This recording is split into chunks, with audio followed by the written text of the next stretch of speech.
விஷ பாம்புகளை இப்படி நம்ம இப்படி வச்சுக்க கூடாது. விஷ பாம்புகளை நான் கையில தொட மாட்டேன், சரியா?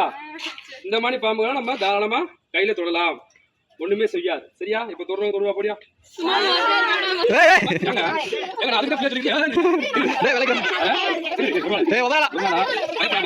ஒண்ணு பண்ணாது.